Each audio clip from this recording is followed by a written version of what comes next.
Почитувани гледачи, ги следите вестите на Слободна Македонија. Јас сум Кирос Килија, а во наредните неколку минути ќе гледате. Опозицијски отпор против управата за јавни приходи. Отпорот поединствен од кога било. Меѓународната заедница уште еднаш изрази загриженост за настаните од црниот понеделник. Режимот го продлабочува самоволието, на удар е даловникот. Скандал во Свети Николе.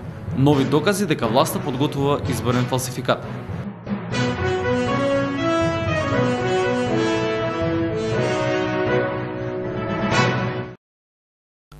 Опозицијскиот отпор продолжи со протести пред седиштата на управата за јавни приходи. Институција која наместо независно и професионално да застане против криминалот, стана режимска филијала на власта. Исто како и антикорупцијската комисија, чија задача да ја гони криминалците и корумпираните, и УЈП има елементарна задача да го открива сомнителното потекло на парите и да застане против криминалот и корупцијата. Но токму овие две институции го штитат криминалот на власта и се промовираат како алатки за одмазда и реваншизам на ВМРО-ДПМНЕ против политичките неистомисленици и сиромашните граѓани. Дрскоста на режимот нема граници. Во еден од поголемите македонски градови, во еден ден, за само 2 часа, УЈП изрекла 64 казни помеѓу 3 и 5.000 евра. Или за 2 часа собрале арач во висина од 256.000 евра. Управата за јавни приходи со години ги штити носителите на власт и затоа не открива податоци и не дава информации. Како пример е случајот со Надежда Груевска, мајката на премиерот Груевски, за која не може да се добие информација за бројните станови кои ги поседува, колку данок платила господјата и дали УЈП го проверила потеклото на парите со оглед дека таа, како пензионерка, потрошила неколку стотици илјади евра за купување на овие станови, додека нејзиниот син бил министер за финансии. Сомнителен беше и случајот со 750.000 евра во Шише, каде сомнителноста на потеклото на парите е уште поголема поради самиот факт што истите биле скриени во Шише и така пренесувани преку граница. Безуспешни се обидите на власта да предизвика раздор меѓу партиите од Сојузот за еднината. Тврдењата на владините мегафони дека претениците од помалите опозицијски партии нема да поднесат оставки се само класична медиумска патка. Отпорот е поединствен од кога било. Потврда за тоа даваат и пратениците Горан Мисовски од НСДП и Самка Ибраимовски од партијата за еманципација на ромите. Ние како опозиција апсолутно ќе истраеме на нашите заложби, бидејќи имаме таков мандат од раководствата на партиите и од огромниот број на членови кои што не поддржуваат, да се преку 440.000, без договор за преведени парламентарни избори, опозицијата ќе ги бойкотира локалните избори.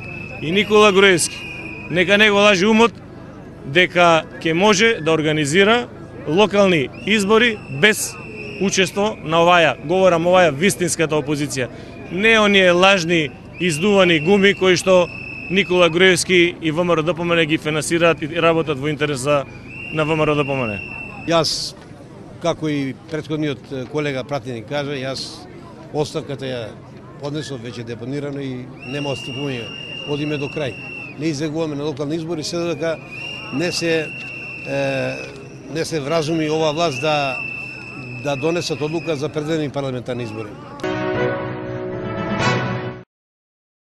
Амбасадорот на ОПСЕ во Република Македонија Ралф Бред и амбасадорката на Холандија во Република Македонија Миријам Шурман уште еднаш изразија загриженост за настаните од 24 декември на средбата со представници на Сдруженијето на новинари.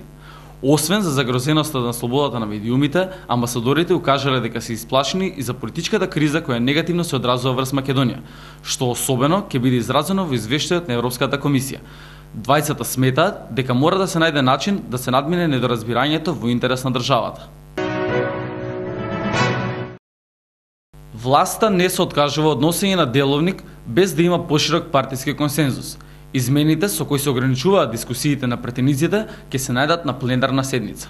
Со измените кои предвидуваат ограничување не е опфатен законот за бринтали. Поочекувано е клучниот документ за функционирање на парламентот да се изгласа во отсуство на опозицијата, иако правилата наложуваат дека за деловник мора да се има консензус. Со деловникот, освен дебатата за законите со европско знаменце и за буџетот, ќе се ограничуваат дискусиите за уставни измени. Со тоа, режимот го става деловникот над уставот. Понешните председатели на Собрание на Република Македонија, Саво Климовски и Стојан Андов, сметаат дека дискусиите на уставните измени не може да се регулираат со деловник.